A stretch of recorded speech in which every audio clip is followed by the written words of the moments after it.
I spent the day with UFC Featherweight Nathaniel Wood as he prepares for his upcoming fight at UFC 294.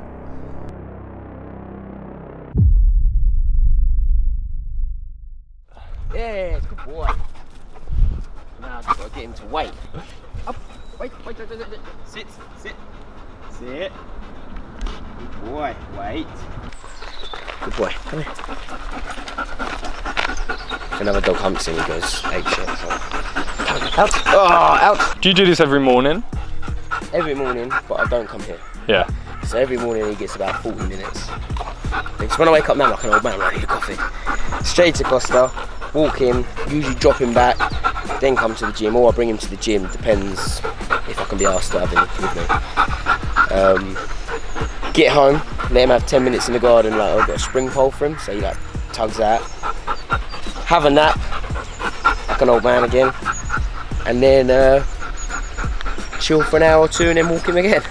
Say I didn't have him, I'd probably be still wanting to. So if I wake up, I think, right, I can have a lay-in, but 10 minutes in, I'm like, oh, let's just get out. Do you know what I mean? I'm so used to it now. That's what my fear was, you know, going, imagine being on your deathbed, at hopefully a nice old age, 90 years old, whatever you want to call it, and thinking, I wish I did that, I wish I did this, what would have happened if I'd tried that? And that's why I just think, just do it. My mate had 3 kids when he was like, at the age of 21. So I was like, okay, to him, he's got to go to work, he's got 3 kids to pay for. It's a bit selfish if he quits his job, pursues MMA, and you know. So with those sort of things, I get it, but if it's just you, just go for it. What's the worst that can happen? The thing is if someone says to me, I just want to work a 9 to 5, I want to live day to day on a basic wage, and I'm happy, great, amazing, sweet, that's the best thing, and I'm jealous that I can't just have that. But for me, I'm like, I want more. And it's not always about money, you know, you could be making £1 million a year, but to Elon Musk, that's nothing, you know, so there's always going to be someone that wants more than that. But for me, it's just to be happy and doing what I want, and working 8 till 6 when I was on the building sites isn't making me happy. Working in an office isn't making me happy. But for me, it's like I want to be in the gym. I want to train, I want to be competing, I want to be fighting, you know, I want to be travelling the world. And to me, I'm thinking, why shouldn't you want to be able to have a Lamborghini and a Ferrari and a big house and enough money to, you know, take the family away on a first-class trip to the Maldives? And but you can't do that with the normality that we're taught to have.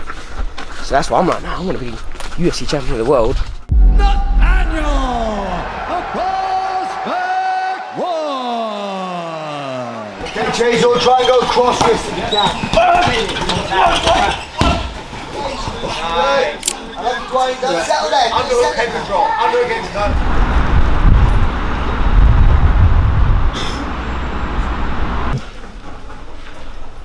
Good morning, man. If you're not early, you're late, Brad.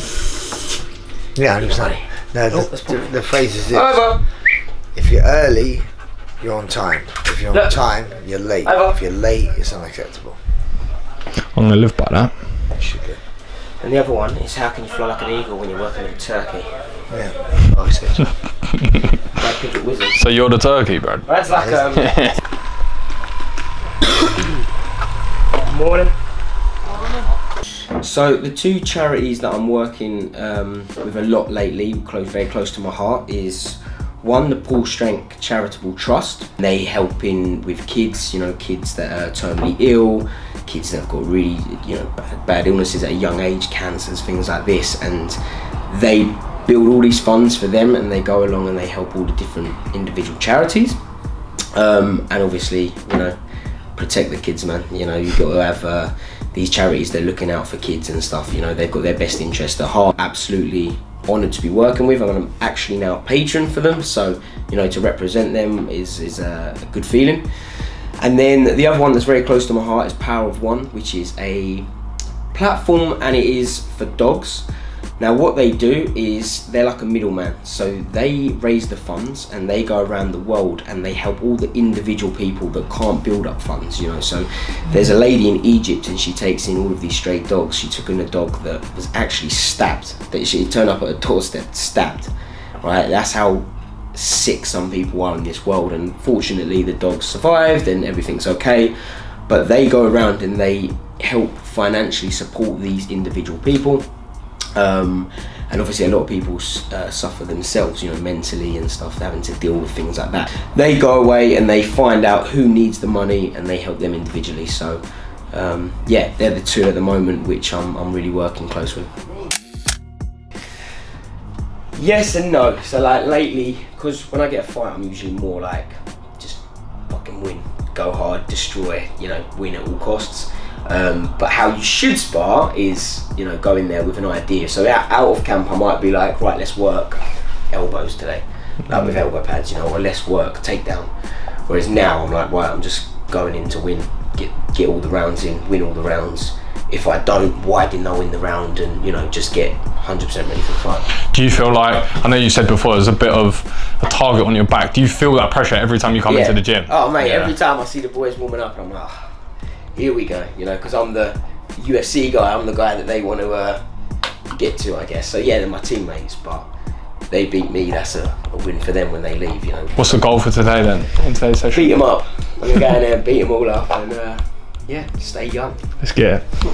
Mate, when I was then, and Brad was competing, Brad was the guy who I wanted to beat him. Yeah. So I mean, he's the UFC guy, he's the guy that I'm fighting with as a teammate. Yeah. He's the guy I've got to get to. So if I beat Brad Pickett, when I'm going into my cage warriors fight against, I don't know, Josh Reed, he's not as good as Brad Pickett. So, you know, it's a bit hard. So that's why it's nice to have people at a high level.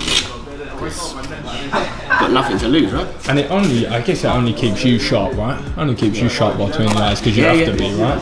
I'll probably get better rounds with the up and comers than I would like when Alexander Volkanovski. He's not trying to take my head off, he's probably just training as normal, but these guys have got a point to prove, so it keeps me sharp. 6 2-minute rounds with the big gloves, and warm up in the big gloves, do some boxing rounds, kickboxing rounds, and then we take them off and then go full MMA. For how many rounds? 5 5s. And then on Thursday it's no big glove stuff, we just go 5 5s, MMA gloves, and then after we do positional. So it's a little bit more specific on a Thursday. Tuesday is more or less, let's go, get the fitness up.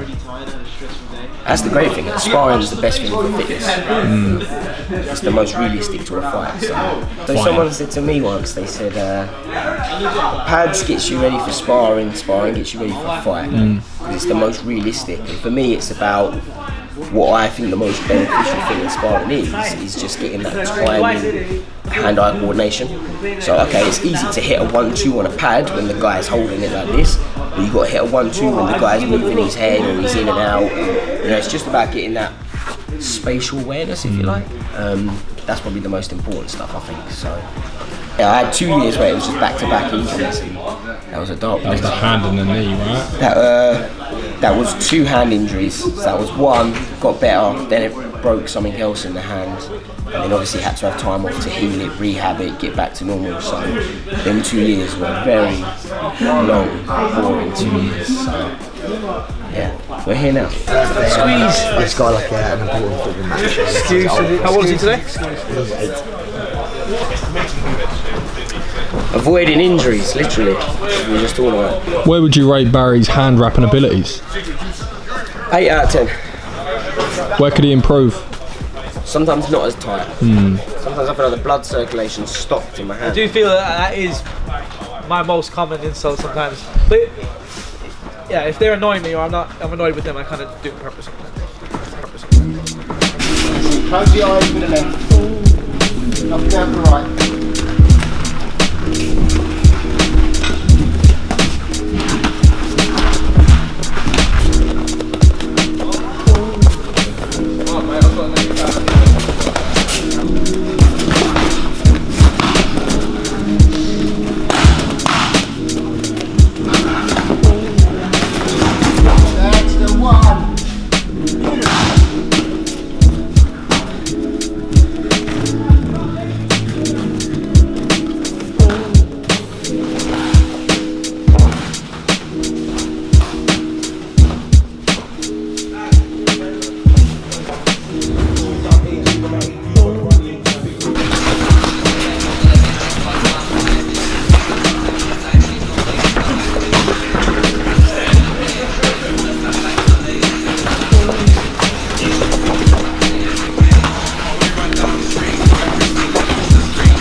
Next time.